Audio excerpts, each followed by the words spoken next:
पातंजल योग दर्शन के लेखक हैं महर्षि पतंजलि। यानी कि जब पुस्तक का नाम आएगा तो पातंजल आएगा और लेखक का नाम आएगा तो पतंजलि आएगा। दोनों में, एक में पातंजल एक पतंजलि, तो नाम हुआ पतंजलि। और जब बुक का नाम लिखा जाएगा तो पातंजल आएगा। तो पातंजल योग दर्शन के लेखक हैं महर्षि पतंजलि। पातंजल योग सूत्र या दर्शन में कुल 4 पाद हैं। यहाँ अध्याय को पाद कहा गया है, ध्यान रखेंगे।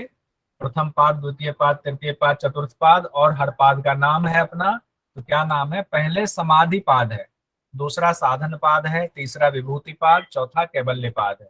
तो समाधि जो कि अंतिम लक्ष्य हमारा है, उसको सबसे पहले रखा गया है, महर्षि पतंजलि ने रखा है। उसके भी अपने मायने हैं। उसके बाद उस समाधि के लिए क्या साधन होने चाहिए, उसके लिए साधन पाद में व्यवस्था बताई गई है। साधन को करने से क्या क्या विभूति मिलती है, क्या सिद्धि मिलती है, उसको विभूति पाद में बताया गया है।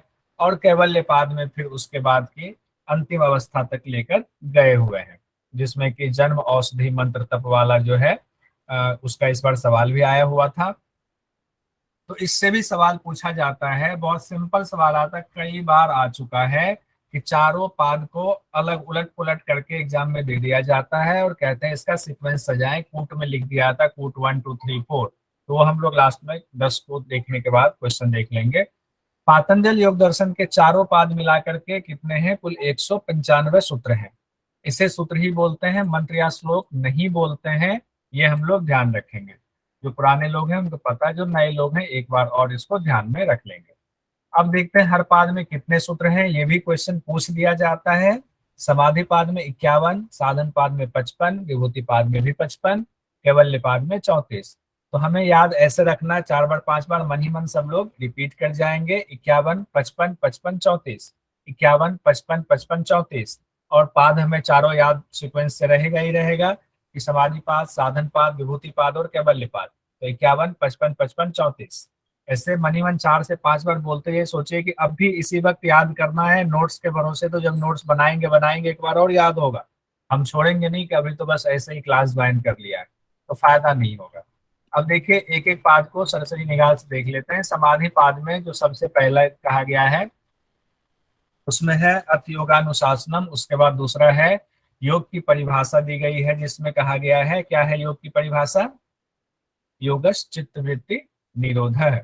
तो योग की परिभाषा ही, योग की परिभाषा में ही पूरा समाधि छिपा हुआ है।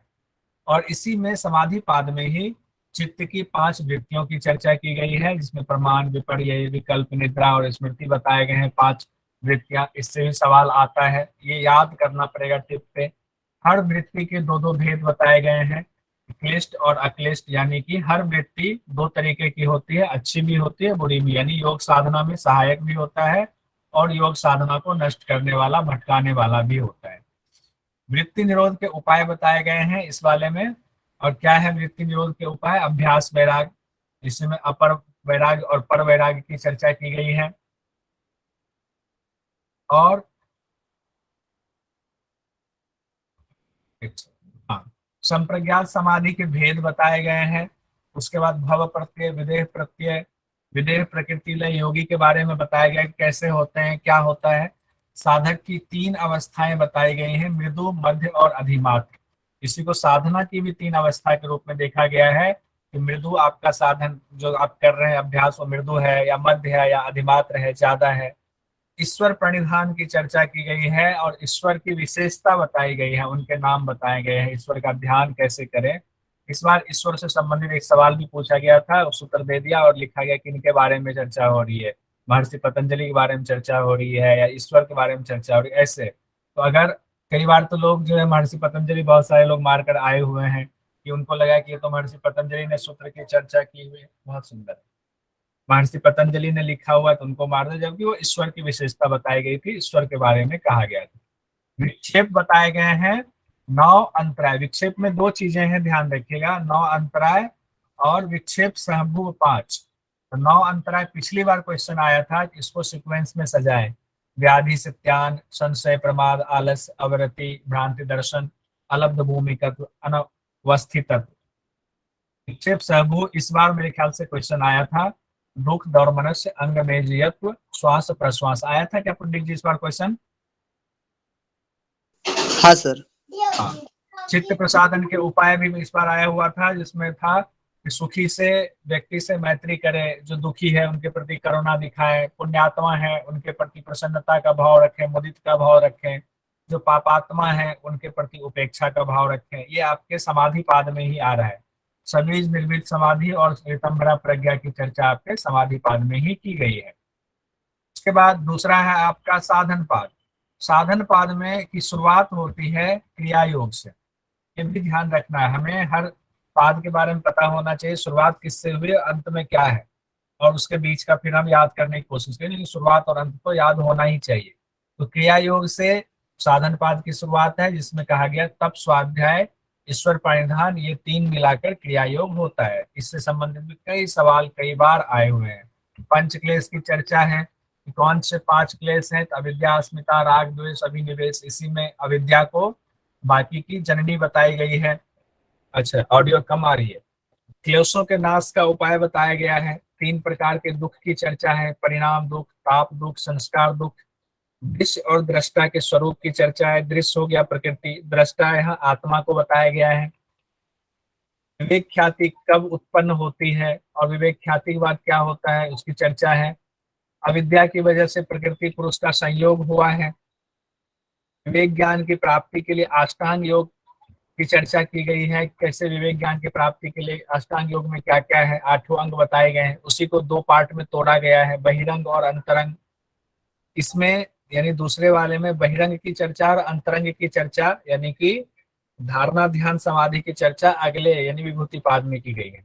इसमें यम नियम आसन प्राणायाम प्रत्याहार ये पांच पांच बताए गए हैं, बाकी 3 जो है वो बताए गए हैं आपके विभूति पाद में। तो विभूति पाद की शुरुआत कहाँ से हो गई, इसका अंतिम साधन पाद की शुरुआत क्रिया योग और अंतिम इसका अष्टांग योग के 5 अंग से किया गया है। और विभूति पाद की शुरुआत जो अष्टांग योग के अंतिम 3 अंग हैं उससे शुरुआत हो गई है। कौन कौन से, धारणा ध्यान और समाधि से। तो विभूति पाद की शुरुआत अगर पूछ दे कि किससे हुई है, तो धारणा ध्यान और समाधि से हुई है। इसे ही इन तीनों को मिलाकर के ही कहा गया है संयम करना। धारणा ध्यान और समाधि को कहा गया है संयम। तो अगर सवाल में आ जाए कि संयम किसे कहते हैं, धारणा ध्यान और समाधि को एक साथ जब करते हैं संयम कहा जाता है। निर्बीज समाधि की चर्चा है तो धारणा ध्यान समाधि बहिरंग साधन हो जाते हैं। इसी में कहा गया है धारणा ध्यान समाधि तो अंतरंग साधन है, लेकिन जब निर्बीज समाधि की चर्चा होती है तो धारणा ध्यान और समाधि बहिरंग साधन हो जाते हैं। इससे संबंधित सवाल भी आया हुआ था। संयम से क्या क्या फल की प्राप्ति होती है उसकी चर्चा। चंद्रमा पर संयम करने से तारा व्यूह का ज्ञान हो जाता है। ध्रुव तारा पर संयम करने से ताराओं की गति का ज्ञान हो जाता है। इसी पाद में आपको बताया गया है कि पर काया प्रवेश कैसे, उसकी चर्चा है कि इसे एक शरीर से दूसरे शरीर में प्रवेश किया जाता है। काय संपत्ति से संबंधित सवाल कई बार आए हैं। रूप लावण्य वाला, बल और वज्र, 4 चीजें आती है। उसके बाद अंतिम है आपका कैवल्य पाद। इस बार कैवल्य पाद से शुरुआत वाले मतलब पहले सूत्र से ही सवाल आ गया था, जन्म औषधि मंत्र तप समाधि वाला, कि इसको सीक्वेंस में आप सजाएं, कूट दे दिया गया था।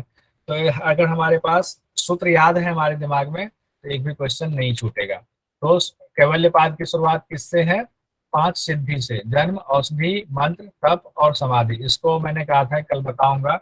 देखिए सिद्धि है तो सबसे पहले क्या होगा, जन्म होगा तभी तो बाकी चीजें आएंगी, चाहे सिद्धि है चाहे कुछ भी है। तो पहला हमारा स्टेप याद रखेंगे 5 में जन्म, सबसे पहले हमारा जन्म होगा।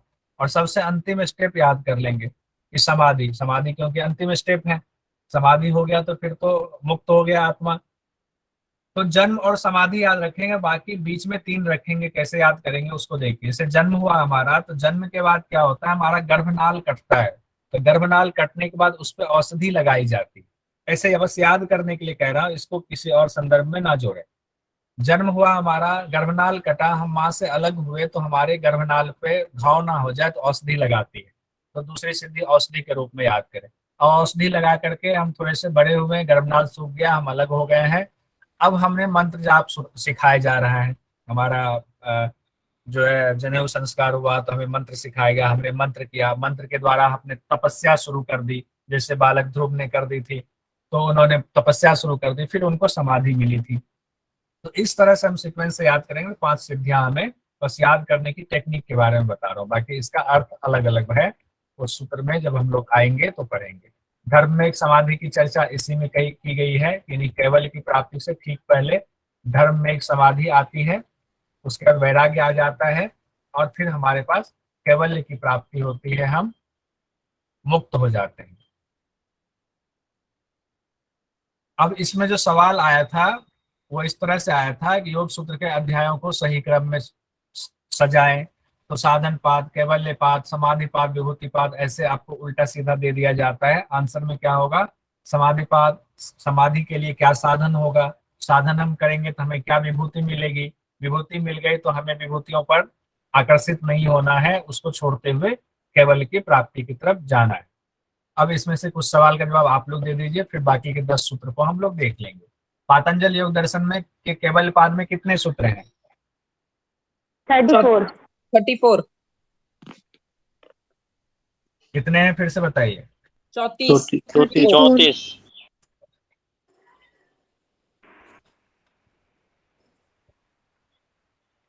कितना है आप बताइए स्क्रीन देख करके। केवल्य में तो 34। 34 थी। 55। केवल्य में केवल 34 थी।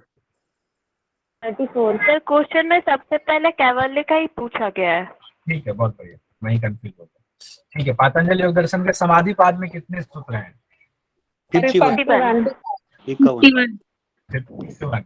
समाधि योग सॉरी दर्शन के हाँ साधन पाद में कितने हैं? 55। और विभूति पाद में कितने हैं? विभूति में 55। 55। विनोद जी बहुत अच्छा, पुंडलिक जी बहुत अच्छा। टोटल 195।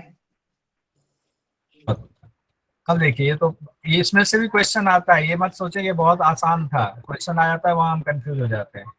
अब हम देख लेते हैं समाधि पाद के जो 10 हम लोगों ने सूत्र को अभी याद किया हुआ है, उच्चारण किया हुआ है, उसका पहला सूत्र हमारा है अथ योगानुशासनम। अब अथ योगा, अथ का अर्थ होता है अब, और साथ ही अथ की का इस्तेमाल शुभ की शुरुआत जब हम किसी चीज करते हैं, कोई शुभ कार्य करते हैं तो अथ शब्द लगाया जाता है, ये संस्कृत में ऐसा इस्तेमाल किया जाता है।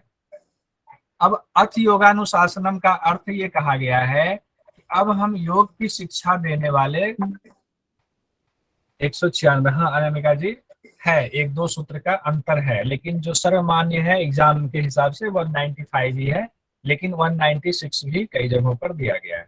बहुत अच्छा, ये जानकारी होनी चाहिए। कहा गया कि अब योग की शिक्षा देने वाले ग्रंथ को प्रारंभ करते हैं, यानी कि हम उसके अनुशासन में बंधते हैं। अनुशासन से यहाँ शब्द सिर्फ शाब्दिक अर्थ नहीं है, अनुशासन, अनुशासन से अर्थ ये है हम कोई भी चीज जब पढ़ते हैं, ज्ञान लेते हैं, तो अनुशासन उसमें सम्मिलित होता है। तो यहाँ तात्पर्य ये है, अब हम योग की शिक्षा जो देने वाले ग्रंथ है जो महर्षि पतंजलि में लिख रहे हैं, वो कहते हैं अब हम इसका की शुरुआत करते हैं, प्रारंभ करते हैं। तो प्रारंभ कहाँ से करते हैं?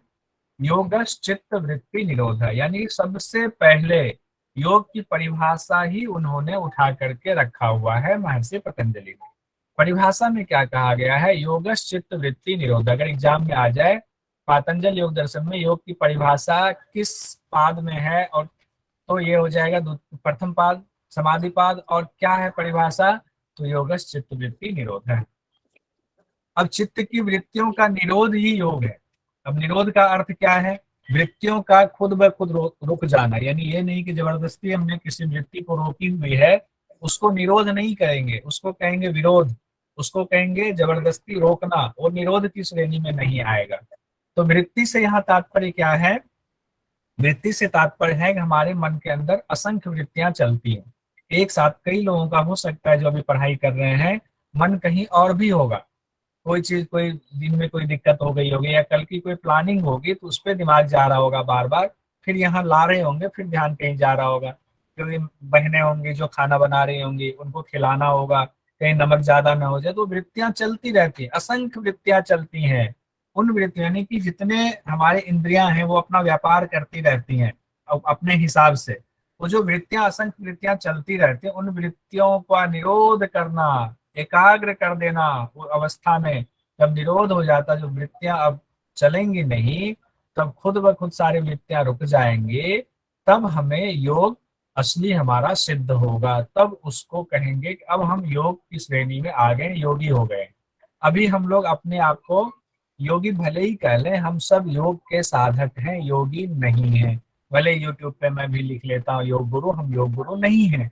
योग शिक्षक हो सकते हैं, योग साधक हो सकते हैं, लेकिन योग गुरु जब तक आत्मदर्शन नहीं हुआ, हम योग गुरु नहीं हो सकते हैं। ये ध्यान में रखना है। अब कहा गया है कि अगर हमने चित्त की वृत्तियों का निरोध कर लिया तो होगा क्या? योग तो सिद्ध हुआ, लेकिन इससे हमारे अंदर क्या अंतर आएगा, क्या चेंजेज आएंगे?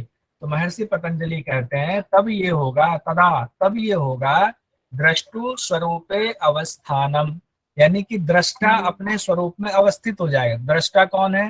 तो कई बार ये एग्जाम में आता है, दृष्टा, दृष्टा से तात्पर्य है प्रकृति है कि पुरुष है, क्या है? तो ये प्रकृति नहीं, पुरुष है। दृष्टा कौन है? पुरुष है। पुरुष यानी आत्मा है। तो दृष्टा को ही आत्मा कहा गया है, दृष्टा को ही पुरुष कहा गया है। और दृश्य, यही पर एक शब्द अपनी तरफ से जोड़ रहा हूं, दृश्य। दृश्य किसको कहा गया है? पुरुष या प्रकृति? क्या कहेंगे? बोलिए। प्रकृति। माइक खोल के बोल सकते हैं। मेरी क्लास में जब मैं क्वेश्चन पूछूं तो माइक खोल के बोल सकते हैं, कोई दिक्कत नहीं, और टाइप भी कर सकते हैं। तो दृश्य क्या हुआ? प्रकृति। प्रकृति। और दृष्टि क्या हुआ? पुरुष। क्योंकि देखिए अभी हम बोलते जाएंगे ना तो क्वेश्चन यहीं से पूछा जाता, अलग से कोई क्वेश्चन नहीं आता है कि आप सोचेंगे अलग से हमारे लिए तो कोई अलग से क्वेश्चन आएगा। क्वेश्चन यहीं छिपा हुआ है। तो तदा द्रष्टु स्वरूपे अवस्थानम, वो जो द्रष्टु है, दृष्टा है यानी आत्मा है, वो अपने स्वरूप में अवस्थित हो जाता है, यानी सारी वृत्तियां रुक गई। अब उसको पता चलता, अरे मैं तो अब अपने शुद्ध स्वरूप में हूँ, मैं तो ये था ही नहीं जो अब मैं अब तक समझ रहा था। तो अब सवाल यहाँ फिर आ जाता है, महर्षि पतंजलि बताते जा रहे हैं, सवाल उठता जा रहा है मन में। अब मन में सवाल ये आता है कि वृत्तियों के निरोध से पहले दृष्टा का स्वरूप कैसा था, यानी हमारी आत्मा जो है वो आत्मा का स्वरूप पहले कैसा था। अब आप कह रहे हैं कि हमारी चित्त की वृत्तियों का निरोध हो गया, तो अब दृष्टा जो है अपने स्वरूप में अवस्थित होगी। पहले का स्वरूप कैसा था, जरा ये भी बता दीजिए। तो महर्षि पतंजलि कहते हैं वृत्ति सारूप्य मित्रत्र। अब कहते हैं जैसी आपकी वृत्ति थी वैसा आपने अपना स्वरूप समझ लिया, यानी आपसे मतलब दृष्टा से। यहाँ आपसे मतलब है, आप अगर अपना स्वरूप समझ रहे हैं तो आप मतलब आत्मा अपना स्वरूप अपनी वृत्ति के हिसाब से समझ लेते हैं। जैसे कि उदाहरण के तौर पर हम किसी से पूछते हैं आप कौन हैं।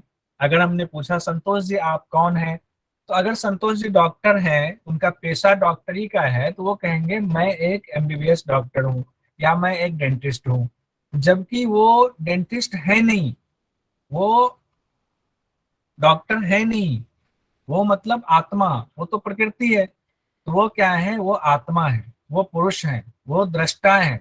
वो तो जबकि उन्होंने अपनी जो व्याख्या दी, अपनी जो पहचान बताई, वो दृश्य के हिसाब से बता दिया, अपनी वृत्ति के हिसाब से बता दिया कि मेरी वृत्ति डॉक्टरी की तरफ है, मैं डॉक्टर। किसी पूछा आप कौन है, मैं वकील हूँ जी। अरे जब पैदा हुए थे तो ना आप वकील थे ना डॉक्टर थे, आप शुद्ध चैतन्य थे, आप आत्मा हैं, और आपका संयोग प्रकृति से हो गया, अविद्या की वजह से हो गया।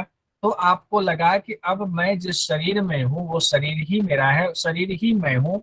और शरीर में जो वृत्तियां आपके जो कई जन्मों की असंख्य जो आपके पड़े हुए हैं, उसमें आपके मन में जो संस्कार पड़े हुए हैं, उस संस्कार के हिसाब से आपकी वृत्ति बन रही है, और जो आपकी वृत्ति बन रही है उसको आप अपना स्वरूप मान लेते हैं। तो यहाँ सवाल है कि निरोध से पहले दृष्टा का स्वरूप कैसा था? तो दृष्टा का स्वरूप वृत्ति के हिसाब से था। अब आगे बढ़ते हैं।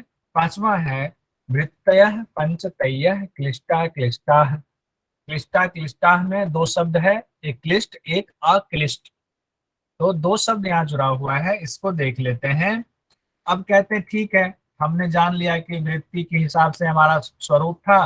अब हम वृत्ति कितने हैं और किस तरह के होते हैं वो भी बता दीजिए।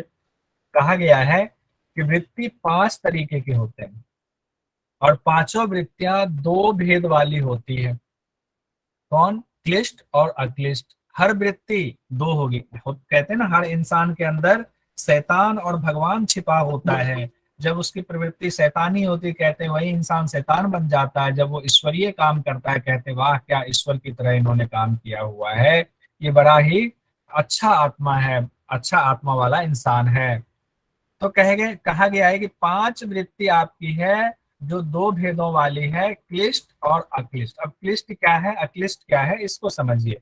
क्लिष्ट है कि जब योग साधना में आपके अंदर जो क्लेश है उसको बढ़ाने वाली जो तत्व हैं, जो बढ़ाने वाली आपकी वृत्ति होगी, वो आपकी क्लिष्ट वृत्ति होगी। और अक्लिष्ट वृत्ति कौन सी होगी, योग साधना में क्लेशों को हटाने वाली, यानी योग साधना में आपको सहायता प्रदान करने वाले जो आपके विचार होंगे, आपकी वृत्तियां होंगी, वो आपकी अक्लिष्ट वृत्ति है।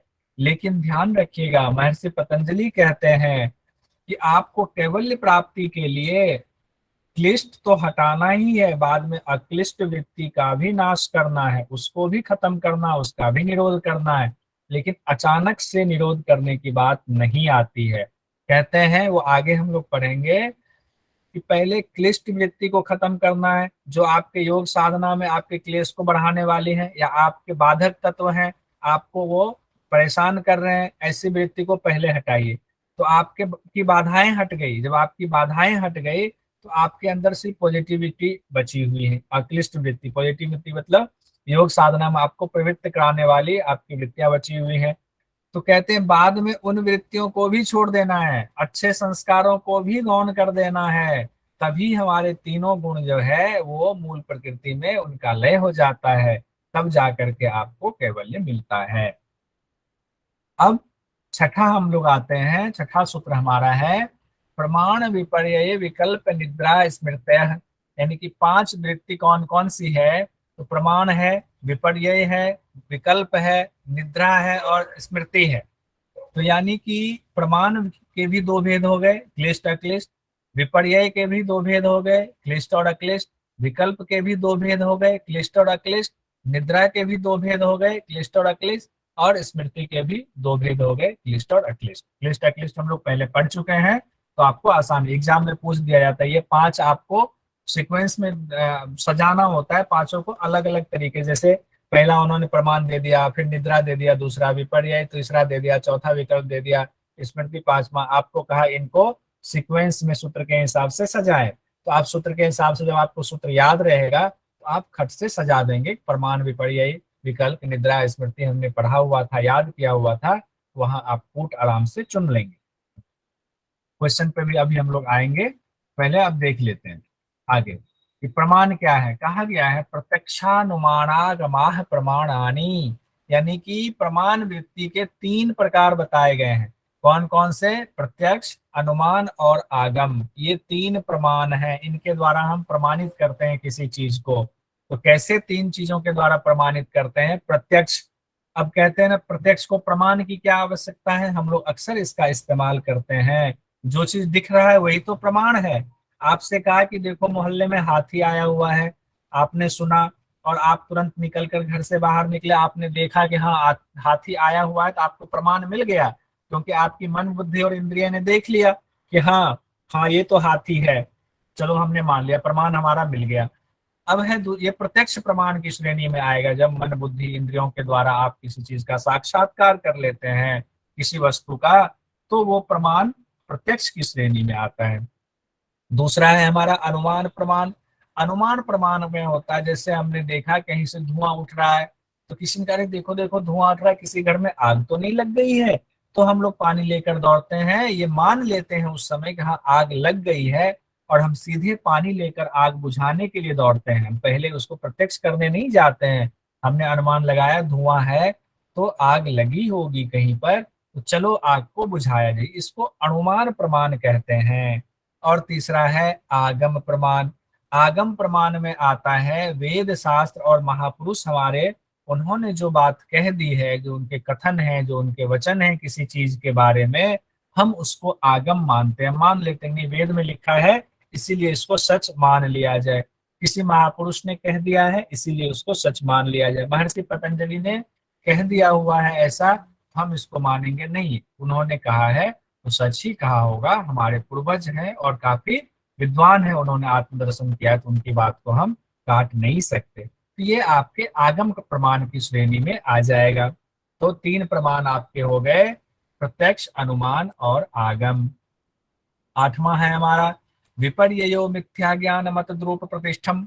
अब कहते हैं कि विपर्ययो मिथ्या ज्ञान, जो आपका मिथ्या ज्ञान होता है उसके द्वारा जो आप कोई चीज, कोई मत अपना बना लेते हैं झूठे ज्ञान के द्वारा, उसी को विपर्यय कहते हैं। ये क्या है? वृत्ति है आपकी, वृत्ति पंच है, 5 वृत्ति में से विपर्यय भी एक वृत्ति है। तो कहते हैं कि जब झूठा ज्ञान जो कि सच नहीं होता है, जैसे कि आप समंदर किनारे जाएं, आपने सीपी देख ली, उस पर सूर्य की रोशनी पड़ती ही सीपी चमकने लगती है, और दूर से आपने देखा, आपको लगा शायद वहां चांदी पड़ी हुई है, और आप उसकी तरफ दौड़ते हैं कि चांदी है, वो चांदी लेने के लिए आप वहां जाते हैं, आप देखते हैं ये तो सीप है, ये तो चांदी है ही नहीं। तो क्या हुआ? वो मिथ्या ज्ञान था, वो सच नहीं था, वो झूठ था। तो लेकिन वो था तो सही, कुछ ना कुछ तो था वहां पर, लेकिन उसमें जो चीज हमने देखा, जिसका आभास हमने किया, वो उसमें मौजूद नहीं था। ये विपर्यय की श्रेणी में आता है। अब उसके बाद है विकल्प। विकल्प वृत्ति और विपर्यय वृत्ति में हम लोग अंतर भी देखेंगे, वो भी जानना जरूरी। विकल्प और विपर्यय में क्या अंतर, पहले विकल्प देख लेते हैं। कहा शब्द ज्ञानानुपाति वस्तु शून्यो विकल्प है। कहते शब्द के द्वारा जो ज्ञान उत्पन्न होता है, लेकिन शब्द के द्वारा ज्ञान तो उत्पन्न हो गया, लेकिन कहते वस्तु शून्यो विकल्प है। बेसिकली वो जो ज्ञान उत्पन्न हो गया है वो है ही नहीं। जो ज्ञान, जैसे कि आपको कहा गया, किसी ने कहा स्वर्ग ऐसा होता है, स्वर्ग में अप्सराएं होती हैं, स्वर्ग में ऐसे डांस होता है, ऐसे नाच गाना होता है, वहां कल्प वृक्ष है स्वर्ग में। तो आपने ऐसा सुन लिया, और सुनी सुनाई बातों के आधार पर आपने मान्यता बना ली, और आपने मान लिया कि ऐसा ही होता है। अब वो तय नहीं है ऐसा होता है या नहीं होता है। तो आप उसके हिसाब से जब चलने लगते हैं, तो वो वस्तु आपके सामने कभी है भी नहीं, और आपने शब्द के हिसाब से, किसी की कही कहाई ज्ञान के हिसाब से आपने उसको मान लिया, वो विकल्प वृत्ति हुई। और यहाँ पर जो आपके विपर्यय वृत्ति में था कि सीपी तो है, बस सीपी में वो आभास चांदी की आ गई, बस वो हमारा वहम हो गया, लेकिन सीपी था। हमें पता चलता है कि आभास क्यों हुआ, क्योंकि सूर्य की रोशनी पड़ी थी, इसीलिए वो चमका, तो चांदी जैसा चमका। तो लेकिन वहां चीजें दिखी थी और यहाँ नहीं है। ये दोनों में थोड़ा अंतर हो जाता है। 10वां और अंतिम आज का हम लोग सूत्र पढ़ेंगे, अभाव प्रत्ययालंबना वृत्तिर निद्रा। कहते हैं अभाव के ज्ञान का ही जब एहसास होता है तो निद्रा वृत्ति में उसको गिना जाता है। अब अभाव के ज्ञान का एहसास कैसे होता है, अवलंबन कैसे होता है? जैसे आप सुबह सोकर उठे, और सोकर उठने के बाद आपने कहा किसी से अपने घर में, या आपने मन में सोचा आज हमें बहुत गहरी नींद आई। जब आप सोए हुए थे तो आपको एहसास कैसे है कि आपको गहरी नींद आई या नहीं आई? यानी कि आपको अभाव का ज्ञान, जब आप सोए हुए थे तो अभाव में थे, लेकिन उसका एहसास आपको है, उस अभाव का भी एहसास आपको है। हम गहरी निद्रा में सोए हुए थे। बहुत सारे लोग कहते हैं आज मन भारी लग रहा है, ठीक से नींद नहीं आई। या सपना, जब कोई, कई बार कुछ ऐसा स्वप्न, हम खराब स्वप्न देखते हैं तो हम, नींद तो नहीं खुलती, लेकिन सुबह उठ करके मन हमारा खराब होता है, हम कहते हैं आज ना बड़ा नींद आज अच्छी नहीं रही। तो वो कैसे है? मेरा उस चीज का हमें अभाव होने के बावजूद एहसास अंदर बना हुआ था, यानी कोई ना कोई था जो उस चीज को हम देख रहे थे, हमें एहसास उसका हो रहा था जबकि हम सोए हुए थे। तो इसी को कहा गया है कि अभाव के ज्ञान का भी जब एहसास हो तो वो निद्रा वृत्ति में गिना जाएगा। अब कुछ 10 सूत्र हम लोगों ने किया है, इसका कुछ क्वेश्चन देख लेते हैं। पातंजल योग दर्शन का पहला सूत्र क्या है? अर्थ योगा। इसमें हमने लिख दिया तो इसका खैर दूसरे से नहीं लिखा होगा, दूसरे से हटाता हूँ, फिर से हटा देना था। ठीक है, अर्थ योगानुशासनम हमारा समाधि पाद का पहला सूत्र है, अर्थ योगानुशासनम। अब सवाल आ जाता है अर्थ योगानुशासनम किस पाद का सूत्र है? तो समाधि पाद का सूत्र है। अब प्रश्न आपके सामने आता है योग की परिभाषा क्या है? योग की परिभाषा का सूत्र बताइए। योग से चित्त वृत्ति निरोध या तो आपके सामने सूत्र होगा या आपको सीधा सेंटेंस लिखा होगा। तो क्या हुआ, चित्त की वृत्तियों का निरोध ही योग है।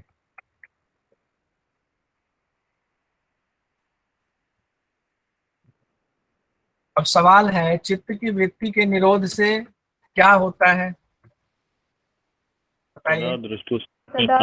स्वरूपे अवस्थानम।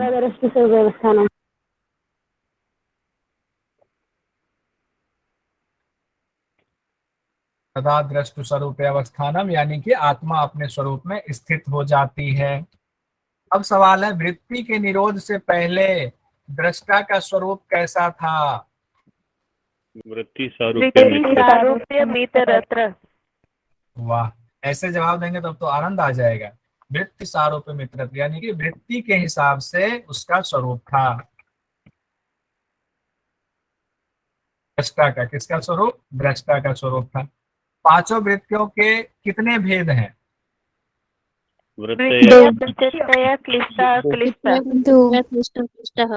हाँ, तो क्लिष्ट और अक्लिष्ट। हर वृत्ति, पांचों वृत्ति के दो भेद हैं, क्लिष्ट और अक्लिष्ट। पातंजल योग दर्शन के मुताबिक कितनी वृत्तियां हैं? 5।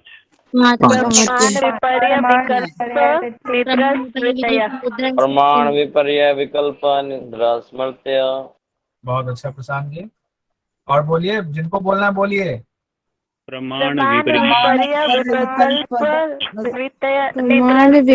विकल्प निद्रा स्मृति। प्रमाण विपर्य विकल्प निद्रा स्मृतिया। बहुत अच्छा पूनम जी। ये 5 है, प्रमाण विपर्य विकल्प निद्रा स्मृति। प्रमाण विपर्य विकल्प। तो ये 2 सवाल आपका यहाँ कवर हो गया।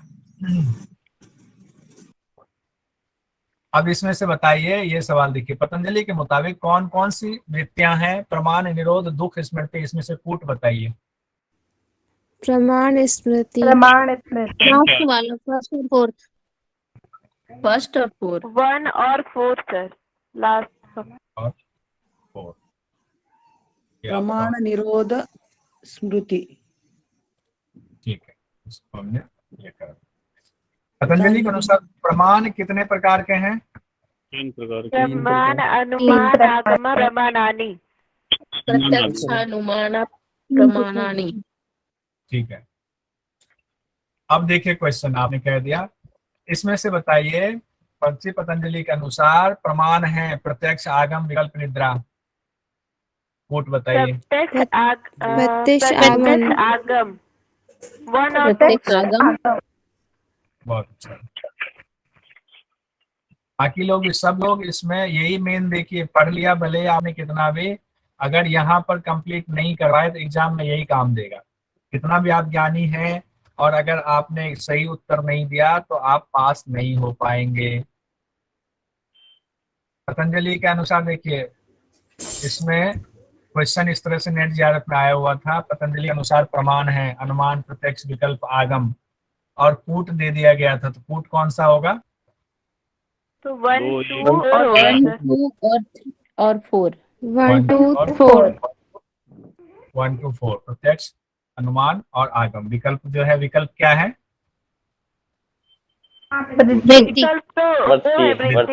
वृत्तियां है। हाँ, मिथ्या ज्ञान कौन सी वृत्ति में आता है? मिथ्या ज्ञान। विपर्य। विपर्य। क्या ज्ञान कौन सी शब्द के हिसाब से प्रतिष्ठम। विपर्य। ठीक है, शब्द के हिसाब से कल्पना करना कौन सी वृत्ति है? शब्द ज्ञानानुपाती। शब्द ज्ञानानुपाती।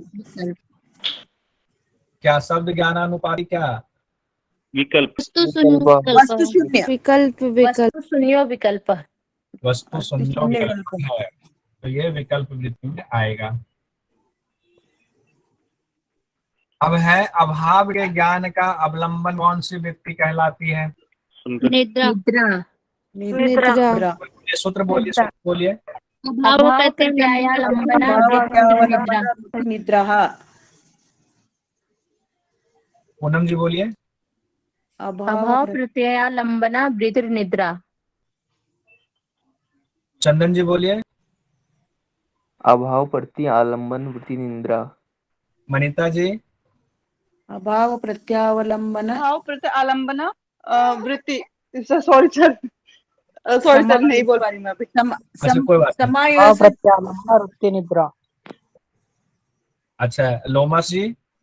अभाव प्रत्यावलंबन समावेश वृत्ति निद्रा। समावेश कहाँ से हो गया? ठीक है। अभाव प्रति आलम्बन वृत्ति निद्रा सर। हाँ भाव प्रत्यय आलम्बना वृत्ति निद्रा। अभाव प्रत्ययावलंबन वृत्ति निद्रा। अभाव प्रत्ययालंबना वृत्ति इंद्रिया। देखो इसमें कौशल जी, हाँ हाँ हाँ, इसमें एक जरूर ध्यान देंगे कि निद्रा है, निद्रा नहीं है। नींद आई थी ना कि नींद आया था। सुन रहे हैं ना सब तो लोग? विजय सर बता रहे हैं, ध्यान से सुनिए। निद्रा नींद आई थी स्त्रीलिंग है, और स्त्रीलिंग सदा जो है तो लास्ट वाला दीर्घ होगा, आकारांत स्त्रीलिंग होगा। अगर निद्रा कर देंगे तो पुल्लिंग हो जाएगा। पुल्लिंग हो जाएगा तो आपको कहना पड़ेगा कि नींद आज आया था, तो उसको दीर्घ दकार करेंगे, निद्रा। निद्रा, निद्राह नहीं करेंगे। सुन रहे हैं ना? अभाव प्रत्यालंबना वृत्ति निद्रा। प्रत्यालंबना वृत्तिर निद्रा। ठीक है, आगे। हाँ बहुत सुंदर। देखिए इसी तरीके से सब लोग ध्यान देंगे। विजय सर पीएचडी किए हुए हैं और आपके सामने आएंगे भी अलग अलग सब्जेक्ट को लेकर के, और बीच बीच में हम लोगों का मार्गदर्शन भी करते रहेंगे। तो आज हम लोगों ने 10 कर लिया और 1 घंटे में ये हमारा बहुत अच्छे से कंप्लीट हुआ। हम 10-10 को ही करते हुए आगे बढ़ेंगे और कल हम 11 से लेकर के फिर आगे 20 तक करेंगे। और एक आदमी शांति पाठ करा देंगे। विजय सर आपको शांति पाठ करा दीजिए।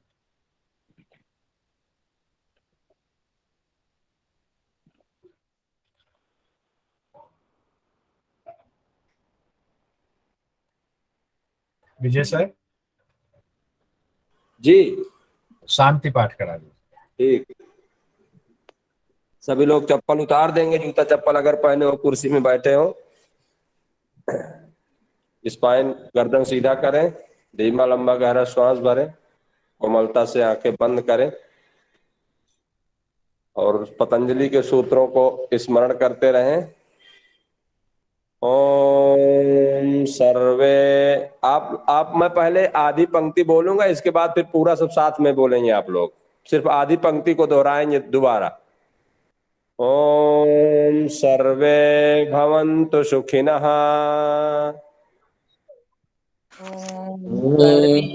भवन्तु सुखिनः। सर अब साथ में बोलना है। सर्वे सन्तु निरामया, सर्वे भद्राणि पश्यन्तु, मा कश्चित् भवेत्। ओम शांति शांति शांति शांति। ओम सर्वे भो नमो नमः।